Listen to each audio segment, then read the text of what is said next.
Hello friends, welcome to my channel. இன்றைக்கி நம்ம சேனலில் ஆளி விதையில் இட்லி பொடி செய்யலாம் வாங்க. உடல் எடையை குறைப்பது மட்டும் இல்லாமல் இரத்த சர்க்கரையை குறைப்பதிலும் இது முக்கிய பங்கு வகிக்குதுங்க.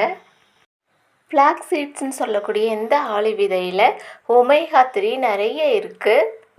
இந்த ஆளி விதையில் விட்டமின் பி, நார்ச்சத்துலாம் அதிக அளவில் இருக்குது. 200 கிராம் அளவுக்கு ஆளி விதையை கடாயில் போட்டு வறுத்து எடுத்துக்கலாம். ஆளி விதைகள்லாம் வறுக்க ஆரம்பித்த கொஞ்ச நேரத்திலேயே படபடன்னு பொரிய ஆரம்பிக்கும். கடாயை விட்டு வெளியே தெறிக்க ஆரம்பிக்கும். மீடியம் ஃப்ளேமில் வச்சு மெதுவாக வறுத்து எடுத்துக்கோங்க. இந்த அளவுக்கு வறுபட்டதும் இறக்கி ஆற விடலாம். ஆளி விதைகளை ஒரு புறம் ஆற விடுங்க. அதே கடாயில் கைப்பிடி அளவுக்கு கருவேப்பிலை சேர்க்குறேன். இதை தூக்கி அப்படியே கேஸ் மேலே வச்சு லோ ஃப்ளேமில் 5 நிமிஷத்துக்கு சூடு ஏற்றினா போதும். அது கொஞ்சம் நேரத்துலேயே மொறுன்னு ஆகிடும் ஆற விட்டிங்கன்னா.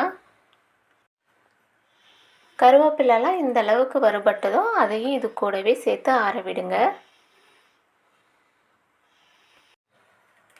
கருவேப்பிலையை 5 நிமிஷத்துக்கு லோ ஃப்ளேம்லேயே சூடு ஏற்றிக்கிட்டால் போதும்.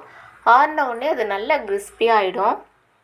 அதே கடாயில் 1/2 ஸ்பூன் சீரகம், 1/2 ஸ்பூன் மிளகு சேர்த்து வாசம் வர அளவுக்கு வறுத்து எடுத்துக்கோங்க. சீரகம் மிளகெல்லாம் வாசம் வந்ததும் அதையும் இது கூடவே சேர்த்து ஆற விடுங்க. 15லிருந்து 20 வரமிளகாய் சேர்க்குறேன். காரத்துக்கு ஏற்ற போல் சேர்த்துக்கோங்க. இதையும் லோ ஃப்ளேமில் 5லிருந்து 6 நிமிஷத்துக்கு சூடேற்றி இது கூடவே சேர்த்துக்கலாம். இது எல்லாத்தையுமே மிக்ஸி ஜாருக்கு மாற்றிடுங்க. 10லிருந்து 15 பூண்டு பல்லை சேர்த்துக்கோங்க. சின்னதாக இருக்கிற பூண்டாக சேர்த்துக்கோங்க. பெருசு அதிக ஈரப்பதத்தோடு இருக்கும்.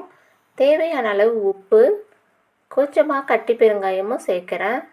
இது எல்லாத்தையும் சேர்த்து அரைச்சிட்டு வந்துடலாம்.